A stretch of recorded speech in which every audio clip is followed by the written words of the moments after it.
Hello दोस्तों, astro shock prediction में आपका स्वागत है। Good morning.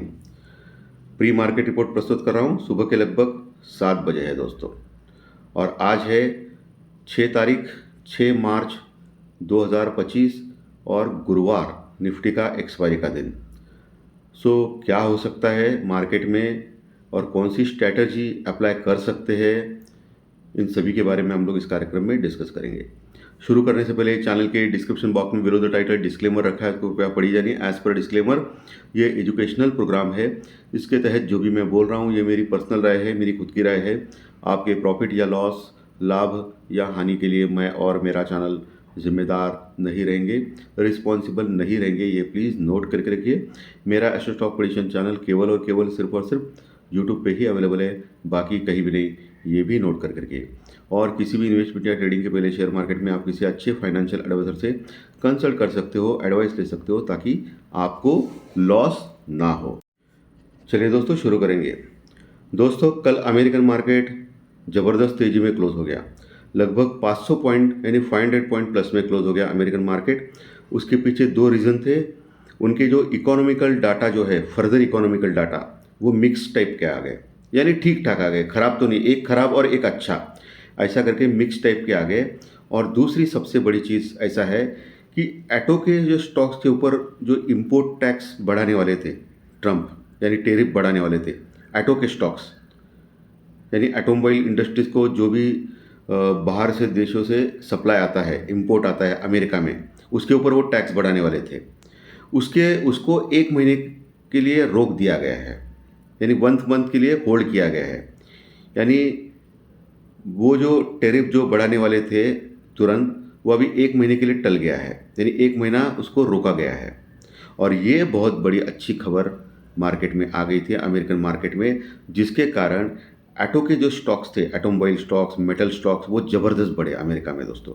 स्पेशली ऑटो के जो भी स्टॉक्स थे, तो इसका असर हमारे यहाँ भी आ सकता है, हो सकता है आज के दिन कि ऑटो के स्टॉक्स बढ़ सकते हैं दोस्तों। मेटल के स्टॉक्स तो लगातार बढ़ रहे हैं, आप देख सकते हो। टाटा स्टील, जेएसडब्ल्यू स्टील जैसे स्टॉक्स ज़बरदस्त बढ़ रहे हैं। और ऑटो के स्टॉक्स ने भी कल हमारे यहाँ एक दिखाया था तेजी, लेकिन आज ऑटो के स्टॉक्स फिर से बढ़ सकते हैं। लेकिन ऊपर के लेवल पे फिर से प्रॉफिट बुकिंग का खतरा होगा, ये तो कहने वाली कोई बात नहीं है, ठीक है। तो ये आपको ध्यान में रखना है। तो इस खबर से 500 पॉइंट बढ़ा था, लेकिन आज सुबह 20 पॉइंट 20 पॉइंट माइनस में चल रहा है दोस्तों डाउ फ्यूचर, यानी थोड़ा सुस्ता चल रहा है। यूरोपियन फ्यूचर भी टोटली फ्लैटिश टाइप चल रहा है। कल यूरोपियन मार्केट भी बहुत बड़ी तेजी थी यूरोपियन मार्केट में। आज सुबह जापान का मार्केट जो एशियन मार्केट में 200 पॉइंट प्लस में है दोस्तों, 200 पॉइंट प्लस में। सबसे बड़ी राहत वाली बात है क्रूड ऑयल। अभी वो पहुंची है $69 के पास दोस्तों। लगातार नीचे जा रहा है क्रूड ऑयल, क्योंकि उत्पादन बढ़ाने वाले हैं ओपेक देश, यानी क्रूड मैन्युफैक्चरिंग जो देश है, क्रूड बनाने तैयार करने वाले, वो अपना प्रोडक्शन बढ़ा रहे हैं। इस चीज़ का निगेटिव इफेक्ट हो गया है क्रूड ऑयल के ऊपर, और अभी वो पहुंचा वो 69 के पास। हमारे लिए तो ये अच्छी बात है, हमारी इंडिया के लिए, क्योंकि हमारी जनसंख्या ज़्यादा है, इसलिए हम लोग ज़्यादा इंपोर्ट करना पड़ता है तेल, ऑयल ज़्यादा लेना पड़ता है बाहर के देशों से, इसलिए ज़्यादा खर्चा करना पड़ता है। अभी वो खर्चा कम होगा हम, क्योंकि क्रूड ऑयल का दाम कम हो गया है। तो ये बात तो अच्छी है। दूसरी एक अच्छी बात है कि डॉलर इंडेक्स जो है वो फिर से गिरा है दोस्तों। अभी 104 के पास पहुंचा है डॉलर इंडेक्स, और ये डॉलर इंडेक्स का गिरना ये भी एक निगेटिव चीज़ है आईटी के स्टॉक्स के लिए, लेकिन ओवरऑल सभी के लिए अच्छा है, मार्केट के लिए। लेकिन एक मज़े की बात है कि अमेरिकन मार्केट का जो 10 साल का बॉन्ड यील्ड है अमेरिका का, वो बढ़ गया है, 4.32 के पास आ चुका है। अब ये क्यों बढ़ गया है मालूम नहीं, लेकिन बढ़ा है दोस्तों। इसका असर क्या होगा मार्केट में, वो देखना पड़ेगा। कल इंडिया विक्स लगभग, यानी वॉलेटिलिटी इंडेक्स लगभग 1% घटा था। अभी पहुंचा हुआ 13.70 के पास। अभी भी ज़्यादा है, वो घटने का नाम नहीं ले रहा है। वो अगर कंफर्टेबली 10-11 के पास पहुंचा इंडिया विक्स, तो इसका मतलब मार्केट में तेजी आ सकती है। लेकिन अभी भी वो घटा नहीं है, 13.70 के पास है। ये आपको ध्यान में रखना है, इसके ऊपर विशेष ध्यान रखना है। और सबसे इम्पॉर्टेंट आपको मैंने एक सिखाया था, क्योंकि मेरा ये एजुकेशनल चैनल है, आपको मालूम है। मैंने एक चीज़ सिखाई थी कि जब भी पुट कॉल रेशो निफ्टी या बैंक निफ्टी का 1 के ऊपर अगर जाता है और टिकता है 1 के ऊपर, तो मार्केट में तेजी आती है। मैंने आपको सिखाया था।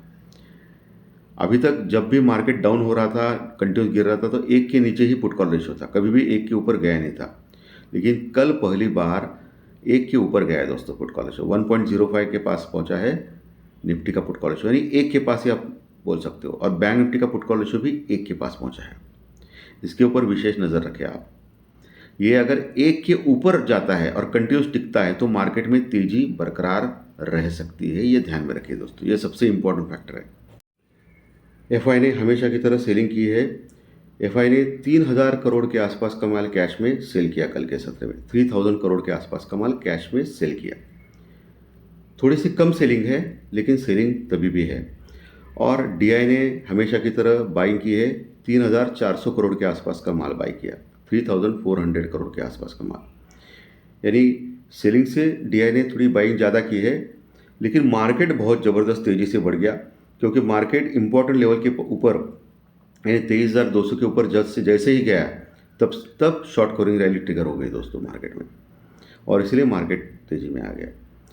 सुबह गिफ्ट निफ्टी अभी 50 पॉइंट प्लस में दिखा रहा है, कितने 50 पॉइंट प्लस में दिखा रहा है, यानी गैप अप ओपन होने के संकेत दे रहा है। अभी सुबह 7 बजे में बोल रहा हूँ, 8 बजे अलग हो सकता है, 9 बजे अलग हो सकता है, क्योंकि ट्रम्प साहब का कुछ बोल से नहीं सकते। सुबह इमीडिएटली उन्होंने कुछ ट्वीट किया तो मार्केट नीचे जा सकता है, कुछ बोल नहीं सकते। तो अभी तो 50 पॉइंट प्लस में दिखा रहा है गिफ्ट निफ्टी दोस्तों, यानी 50 पॉइंट गैप अप ओपन होने जा रहे हैं हम लोग, ऐसा दिखा रहा है गिफ्ट निफ्टी। तो इसके ऊपर भी आपको ध्यान रखना है। निफ्टी कल क्लोज हो गया था 22,340 के पास, 22,340 के पास। 22,50 का एक मजबूत सपोर्ट है अभी निफ्टी में, ध्यान में रखना है। और 21,965 का जो लो लगाया था वो एक अभी सपोर्ट रहेगा निफ्टी में आज के सत्र के लिए।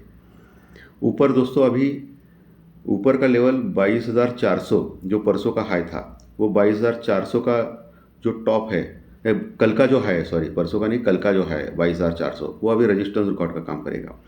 जैसे ही 22,400 के यानी 420 के ऊपर अगर टिक पाए 22,420 के ऊपर, तो फिर से एक शॉर्ट कॉर्नर रैली ट्रिगर होगी जो 22,500 550 तक जा सकते हैं निफ्टी को लेके, 22,500 550 तक। मैंने आपको पिछले 5-6 दिन पहले एक बात कही थी, आपको याद है मुझे मालूम नहीं। मैंने बोला था कि 21,800 या 22,000 का लेवल अगर प्रोटेक्ट किया निफ्टी ने, यानी उसके नीचे नहीं गया, तो इमीडिएटली बड़ी शॉर्ट कवरिंग रैली होगी जो 23,000 तक भी लेके जा सकती है निफ्टी को। और उसमें बोला था मैंने 22,500 के ऊपर लेके जा सकती है, 22,700-800 तक। और देखिए आप क्या हो गया। तो ये बात इंपॉर्टेंट होती है टेक्निकल डाटा और ज्योतिष शास्त्रीय प्रेडिक्शन की। हालांकि सुबह का जो कार्यक्रम है वो टेक्निकल डाटा न्यूज़ के ऊपर आधारित है, इसमें ज्योतिष शास्त्र कुछ नहीं होता है। और शाम का जो कार्यक्रम मैं प्रस्तुत करता हूँ वो ज्योतिष शास्त्र प्रेडिक्शन के ऊपर होता है, एस्ट्रोलॉजी के ऊपर होता है, ये तो सब आपको मालूम है। सो दोस्तों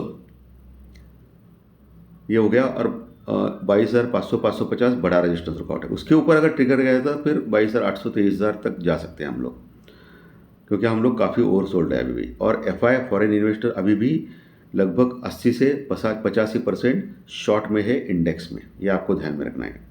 ओके, यानी लॉन्ग पोजीशन उनकी 15 से 20% उतना ही अभी भी इंडेक्स में, निफ्टी बैंक निफ्टी या सेंसेक्स में।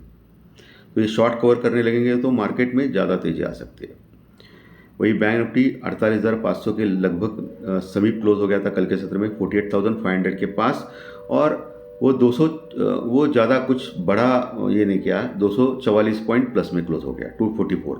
थोड़ा सा अंडर परफॉर्म किया, निफ्टी ज़्यादा स्ट्रांग था, क्योंकि पिछले कई दिनों से लगातार बैंक निफ्टी स्ट्रांग था।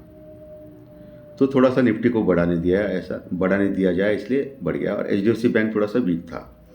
तो नीचे 48,000 48,000 का मजबूत सपोर्ट निफ्टी बैंक निफ्टी में, और ऊपर अभी 48,800 और 49,000 के लेवल्स रजिस्टेंस के रह सकते हैं आज के सत्र में बैंक निफ्टी 49,000 के। आज निफ्टी का एक्सपायरी का दिन है, सो हो सकता है आज निफ्टी टाइम पास करे एक छोटी दायरे में, क्योंकि आपको मालूम है कि जब एक्सपायरी का दिन होता है तो कॉल राइटर और पुट राइटर पैसा कमाने के पीछे पड़ते हैं। ओके, तो ये चीज़ भी आपको ध्यान में रखनी है आज के सत्र में दोस्तों। बाकी स्टॉक्स में देखा तो मेटल स्टॉक्स, ऑटो स्टॉक्स ये स्ट्रांग रहेंगे। आईटी के स्टॉक्स ठीक है, लेकिन मेटल स्टॉक्स और ऑटो स्टॉक स्ट्रांग रहेंगे, ऐसा मुझे लग रहा है दोस्तों, रह सकते हैं ऐसा मुझे लग रहा है। और इम्पोर्टेंट स्टॉक जो आईटीसी जो मैंने बोला था, आईटीसी और हिंदुस्तान यूनिलीवर को ध्यान रखें आप। आईटीसी देखिए नीचे से कितना ज़बरदस्त बाउंस बैक किया कल के सत्र में। सो आईटीसी स्टॉक्स भी बहुत ही इंटरेस्टिंग लग रहा है। हालांकि कोई बाइंग या सेलिंग की कोई रिकमेंडेशन मेरी ओर से स्टॉक में नहीं है, ये ध्यान में रखिए। कोई भी चीज़ किसी भी बाइंग या सेलिंग करना है तो आपके फाइनेंशियल एडवाइजर से कंसल्ट करके कीजिए। ओके, सिर्फ इंटरेस्टिंग स्टॉक कौन से इतना ही मैं बता रहा हूँ। तो दोस्तों आज का सेशन अच्छा लगा तो लाइक दबाइए, कमेंट बॉक्स में कमेंट लिखिए और जो नए दर्शक पहली बार चैनल देख रहे हैं वो सब्सक्राइब का बटन जरूर दबाएं ताकि आपको आने वाले सभी वीडियो इसी चैनल के ऊपर सिर्फ और सिर्फ यूट्यूब के ऊपर जरूर देखने मिले। धन्यवाद, फिर मिलेंगे आज शाम प्रेडिक्शन कार्यक्रम में। Thank you very much.